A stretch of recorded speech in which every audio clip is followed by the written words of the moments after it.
In 2009, my wife and I did something that changed how I've looked at life ever since. We ran the Walt Disney World Marathon. Now, finishing a 26.2-mile run is certainly a physical achievement, sure. But as I've reflected on that experience over the years and shared some of these thoughts with my clients, I've realized that the marathon wasn't just a race. It was a blueprint for living a healthy, intentional life. Whether you're chasing a career goal, navigating a relationship, or just trying to find balance in your mental health, the lessons from those 26.2 miles are universal. Let's break some of them down. The first lesson started before the race even began: accountability. My wife and I created a shared goal. That sounds simple, but it changed everything. When you have a partner and a goal, you aren't just answering to yourself. You're answering to someone else. This starts with a shared expectation. We created a pact to follow a training program to prepare for the marathon in the months preceding it. This agreement became an anchor for both of us. On the days when she didn't want to wake up early to run, she knew I was waiting. And when I felt burnt out, she was the one pushing me. The takeaway from this? It can be easy to try to do the hard things alone.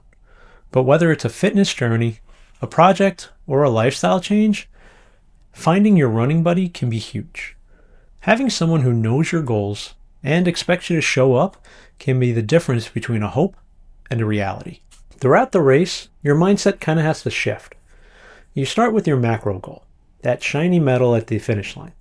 But by mile 10, that finish line feels like it's on another planet. This is where I learned how to apply the fishing method. When the horizon feels too far, you need to stop looking for it. Instead, you need to look for a landmark, or honestly, just another runner a few hundred yards ahead. You hook into them an imaginary line, and then you just reel them in. Once you pass them, you cast the line again. Takeaway from this little trick is that life is overwhelming if you only stare at the finish line. The retirement, the total weight loss, the final product. To make these goals more manageable, break them down. What's your next mile marker? Who or what are you reeling in today? Focus on the micro win, and the macro wins will take care of themselves. Throughout the marathon, aid stations became little oases. Water, Gatorade, energy gels, bananas for cramps, icy hot for muscles. Being able to take advantage of these resources was essential in getting us to the finish line. Running a marathon is hard work, so taking care of our bodies throughout the process is a necessity, not just a luxury. The takeaway from this? We often view rest and recovery as stopping. But in a marathon, if you skip the aid stations, you don't finish.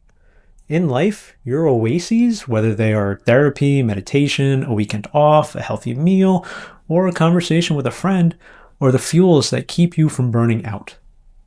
Don't be afraid to pull over and refuel. You're not stalling, you're staying in the race. The people you will encounter over the course of a run like that become incredibly important throughout the process. Let's start with something very simple: your bib. On race day, you pin it to your shirt. On the bib is your name, your ID number, and a little chip that tracks when you cross different points in the marathon. At first, your bib seems unimportant, but then spectators start calling you out by name and offering words of encouragement. 2 miles in, this is kind of nice.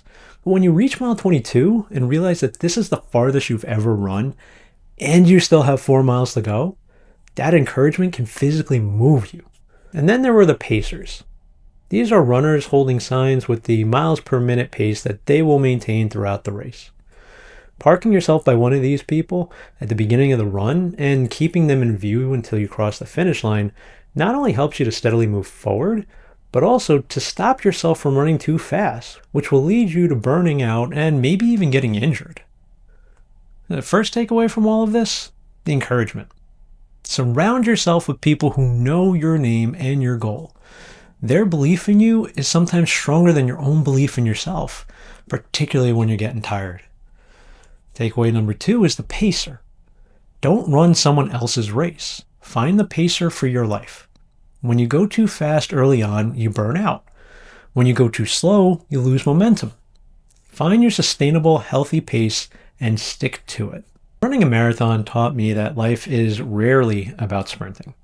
It's about the preparation, the partners you bring along, the micro goals that you set, the fuel that you prioritize, and the pace that you maintain.